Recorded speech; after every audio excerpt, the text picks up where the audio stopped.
এক সময় এক জাদুর রাজ্যে লিলি নামে একটি ছোট রাজকন্যা বাস করত। লিলি ছোটবড় সকল প্রাণীর প্রতি তার দয়া এবং ভালোবাসার জন্য পরিচিত ছিল। একদিন মন্ত্রমুগ্ধ বন অন্বেষণ করার সময় তিনি স্পার্ক নামে একটি ছোট ডাইনোসর আবিষ্কার করেছিলেন। স্পার্ক হারিয়ে গিয়েছিল এবং ভয় পেয়েছিল এবং লিলি জানত যে তাকে সাহায্য করতে হবে। তাদের আকার এবং বিশ্বের পার্থক্য সত্ত্বেও লিলি এবং স্পার্ক দ্রুত বন্ধু হয়ে ওঠে। ছোট রাজকুমারী স্পার্ককে তার ডানার নিচে নিয়েছিল, তার রাজকীয় আচরণগুলি ভাগ করে নিয়েছিল এবং তাকে রাজ্যের বিস্ময় সম্পর্কে শেখায়।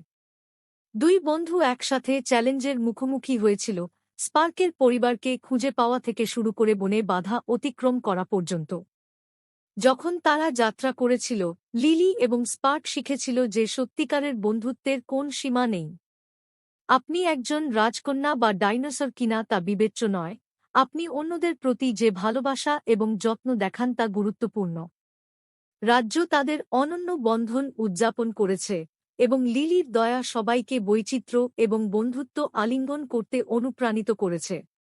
গল্পের নৈতিকতা হল যে কাউকে যতই আলাদা মনে হোক না কেন, বন্ধুত্ব এবং উদারতা ঐন্দ্রজালিক সংযোগ তৈরি করতে পারে যা বিশ্বকে একটি ভালো জায়গা করে তোলে।